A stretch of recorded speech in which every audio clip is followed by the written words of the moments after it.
අයිබෝවන් ළමයි. අයිබෝවන් ටීචර්. ඉඳ ගන්නකො. ඉඳ ගන්න. මම ගිය දවස් ටිකේම ආපු නැති හින්දා මම උනාට පාඩම් කරන්න කියලා නේ. අද පාඩම ගිරා සංදේශය මම ගිරා සංදේශයේ පාඩම් ගන්නවා ওই කෙරවලේ ඉඳලා. හරිද? මට පාඩම් දෙන්න ඕන. මොකොත් පාඩම් කරෙත් නැහැ. මොකද කරන්නේ?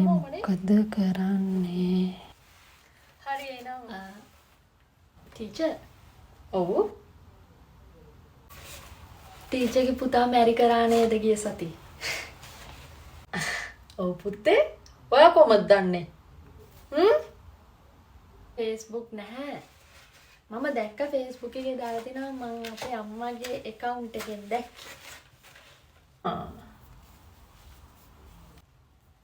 ලස්සනයි ටීචර්. මාරම ලස්සනයි. ඔව් ඒ ළමයා ડોක්ටර් කෙනෙක් නේ.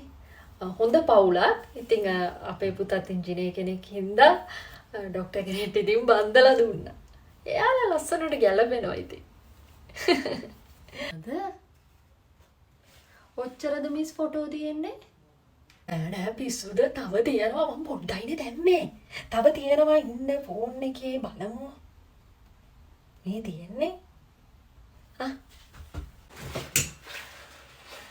අනේ ලස්සනයි මිස්. ඒ අක්කත් මිස් වගේමයි නේ.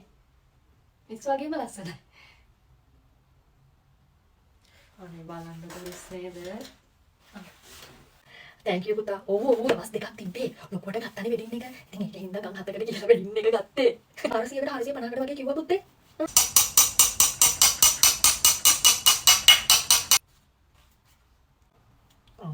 බෙල්ල ගත්ත දුනානේ පීරියඩ් එක ඉවරයි. හරි ඔයාලා පාඩම් කරන් ඉන්න ඇතිනේ ඔය ළමයි. හෙට මං ගිරා සංදේශේ පාඩම් ගන්නම්. හැබැයි පැවරුම් ටික කරගෙන ඉන්න ඕනේ ගෙදර ඉඳලා. හරිද? හා මිස්. ඔයාට අනිවාර්යෙන් පාඩම් ගන්නවා. හරිද? එහෙනම් පුතේ මම ගිහින් එන්නම්. අයිබෝවන්.